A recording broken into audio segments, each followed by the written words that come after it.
ជំរាបសួរបាទជំរាបសួរថ្ងៃចូលឆ្នាំថ្ងៃទី3បងប្អូនហើយក៏នឹកឃើញថាអត់មានអីទេមានតែសាច់ប៉ប៉េឆ្កែបងប្អូន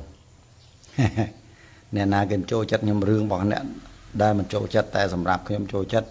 ខ្ញុំគឺចូលចិត្តសាច់បាទប៉ប៉េឆ្កែស្លមកជូរអង្ក្រងប៉ប៉េឆ្កែថ្ងៃចូលឆ្នាំទី3បាទ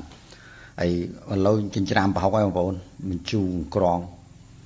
អូយប្រហុកយើងចិញ្ច្រាំជ្រុបហើយមុខមហូបមួយមុខនេះនិយាយពីឈ្ងុយណាស់បងប្អូនអើយសម្រាប់បងប្អូនដែលគាត់រីគុណរឿងរបស់គាត់តែខ្ញុំចូលចិត្តខ្ញុំធ្វើហូបវាមានអីត្រូវខុសច្បាប់ទេបងប្អូន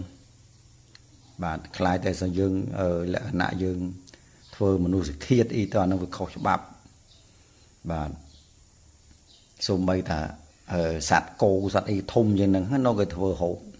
ហើយតម្រាំឲ្យយើងត្រឹមប៉ប៉េឆ្កែសោះធ្វើហូបបានអ្នកដែលរិះគន់យើងត្រូវគិតផងបាទហើយឥឡូវខ្ញុំធ្វើហើយបងប្អូនអត់ខ្វល់ទេសំខាន់ហេវបាទដំគ្រឿងដំក្រូវដាក់ដើម្បីស្ល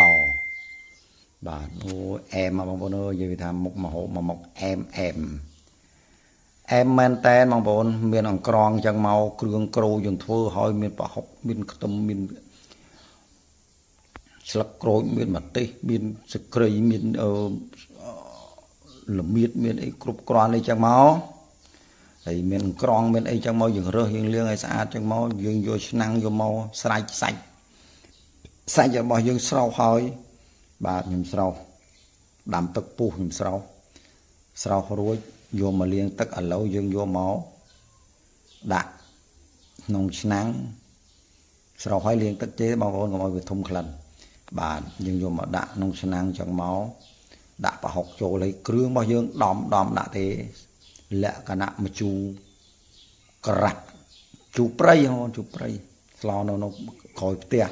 ក្បែរព្រៃចេកហៅថាមកជូរព្រៃហើយលោកខ្ទិះដូងយើងដាក់ចូលដើម្បីរងាស់ច្បល់គ្រឿងឲ្យចូលគ្នាមកយើងរំយោទៅរងាស់ឲ្យរីងទឹកខ្ទិះនឹងចោល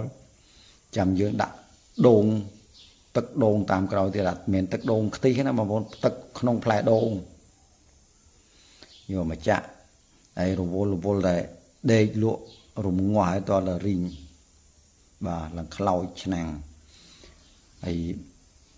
មហូបនេះសម្រាប់ថ្ងៃចូលឆ្នាំទី3បាទនិ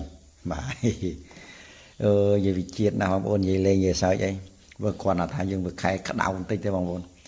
បើខែតិចអីវិញដឹងអេមយ៉ាងណាទេបាទមើលឲ្យបងប្អូននេះ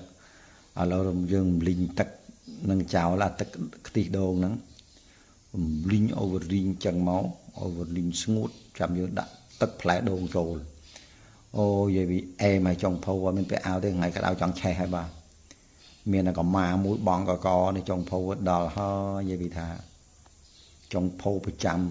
ភូមិស្លទឹកហៀញើកក្លែកក្លាក់បងប្អូនអូយនិយាយពីញើឥឡូវស្ងួតបងប្អូនឥឡូវស្ងួតចឹងមកបងប្អូនស្ងួតឡើងសឹងពុះគ្មានឃើញទឹកហ៎បងប្អូនក្រែកតិចឡើងហើយចេញពីបាតឆ្នាំងហើយបងប្អូនខ្ញុំហើយចាក់ទឹកដូងអូទិញដូងខ្ចីអត់បានបាទដូងចាស់បងបាទដើម្បីយកមកចាក់ឲ្យវាអានេះយើងសាច់យើងរងាស់ឡើងផុយបងប្អូនហើយយើងចាក់ទឹកដូងនេះទៅគាត់ទៅពុះមកពុះក្តៅខុកមកយើងដាក់អង្ក្រងដាក់អីចឹងមកបងប្អូនដាក់ក្រងថែមគ្រឿងថែមក្រូមានប៊ីចេងមានអីចឹងមកតាមដំណើរតំណងដែលយើងត្រូវដាក់ហ្នឹងមក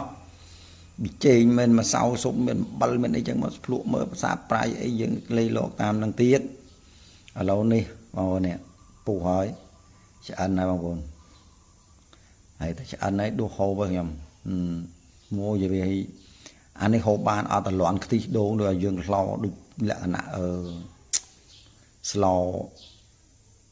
មកជូរទៅបើមកជូរខ្ទិះបងប្អូនមានការីមានអីនោះឡើងល្ងើបមិនយ៉ាងមិនសូវចូលចិត្តឲ្យហូបបាន hèនេះមួយឆ្នាំនេះមានណាបងប្អូនតាមមកព្រុសលីងគឺសូរទៀតវាប្លែកមកវាអត់តលន់គេដាក់ទៅវាដូចតំណងវាអត់ធំក្លិនដោយសារសាច់យើងស្រស់ហើយយកមកលាងទឹកពីទឹកទៀតបានយកមកដាក់ស្លអូនិយាយពីអែមស្រែមណាស់បងប្អូនអូយបាទស្បែកប៉ប៉េឆ្កែនឹងច្រុបអែមបាទដួសហើយឡើយដួសហើយឆ្អិនរៀបរាប់យូរអង្វែងមកឥឡូវឆ្អិនហើយណែតំណងណាបងប្អូនអូយនិយាយពីជូនិយាយពីអែមស្រែមណាប៉ប៉េឆ្កែបាទអរគុណសម្រាប់ការតាមដានវីដេអូមានតែប៉ុណ្ណេះបាយបាយអរគុណ